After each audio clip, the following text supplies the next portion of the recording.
just a sort of a line cliche. Just sometimes break the rules, the musical rules. I'm not sure if there is such a thing, but just find out what lies beneath your fingertips. Just explore. It definitely helps if you know your intervals. If you consider this great chord,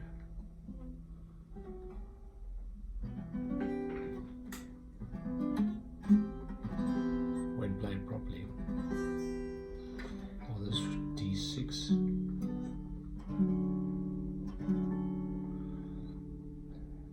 it's pretty unorthodox for rock and rollers or blues players to play these sort of chords. I was struggling just until the other day with this D diminished chord,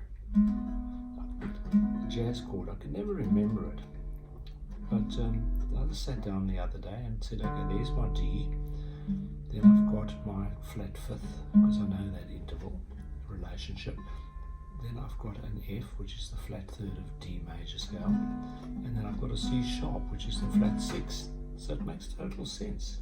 So I remember it by looking at those two fingers relationship and that flat five relationship, and then on the G string put my flat six into it. There I've got my E diminished, and then the one you all love,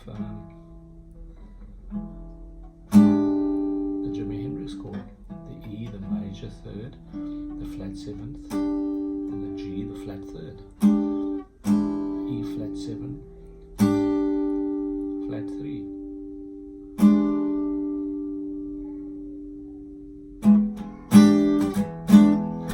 So, as I say, be exploratory in looking for new shapes. I like this one. I think it's called E5, and we can examine it. E major third, and I've got a 2 in it, and I've got a major third, so it's E major. No, it's actually E major 9, E9. See, that's how you work it out, because you know your interval. Even Jimmy Page used that chord. So if we look at it, we've got an A note, major third. We've got a G, which makes it a interesting. A major with a flat seventh and a ninth. E major flat 7 9.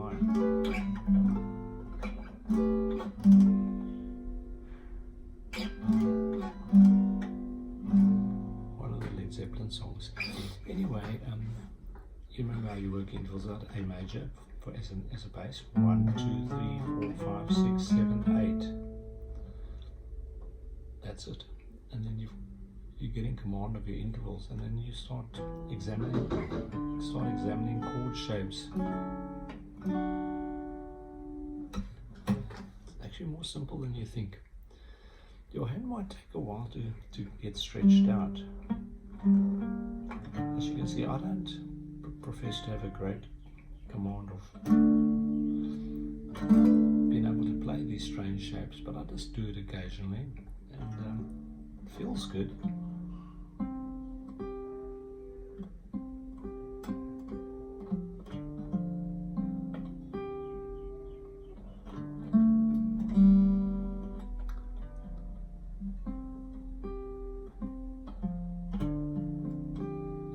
They sound better when you actually can play them.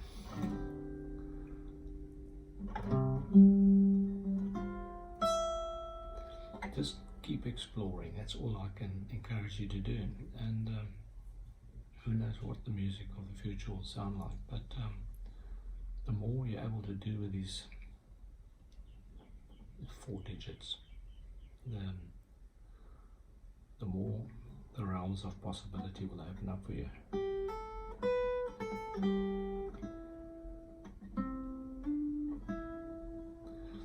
And I hope you enjoy it.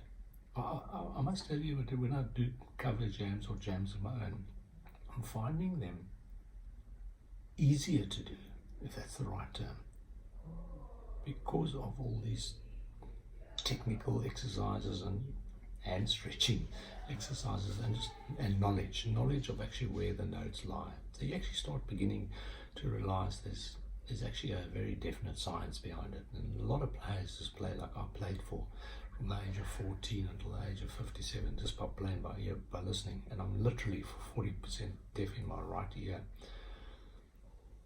So not all the notes that that I play out of tune are intentional. It's biological. But I don't let it get me down. It's still my biggest passion. Really, I encourage you to get to know the fretboard. It's easier than you thought.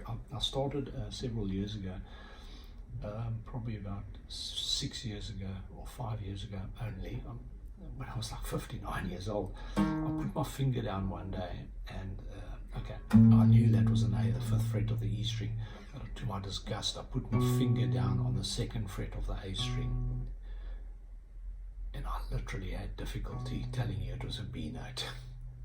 And then I put my finger on the 4th fret. I said, oh my goodness gracious, I literally couldn't tell you it was a C sharp. And that was just a few years ago. I put my finger there and I think that it's an F sharp. I don't even think about that anymore. Just remember the old trick I showed you some time ago. A, B, B, B. Get that? You see that shape? There's the octave, and there's the octave. That's a good place to start. E, E, E. There's octaves. Skip a fret, skip a string, skip a fret, skip 2 strings. Just little tricks for you, okay? Just to help you get on your way to learning the fretboard. Right? G flat. Yep. Or F sharp. There's the F, there's the E. Just get to know this fretboard, please, and it'll really help you. And what's that? Get into these weird chords. And identify the intervals.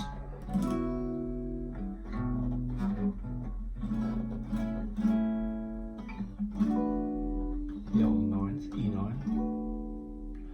And I love these. C sharp 13, A, you go figure what that's called. Okay, so just giving you some ideas. You can start combining jazz with blues and rock, and it's like the Allman Brothers. And who knows, your stimulation from playing the instrument will increase vastly. Maybe you stumble on a new style of music, but feed your brain all these variables. And once again, I wish you good luck. And thank you for viewing and subscribing.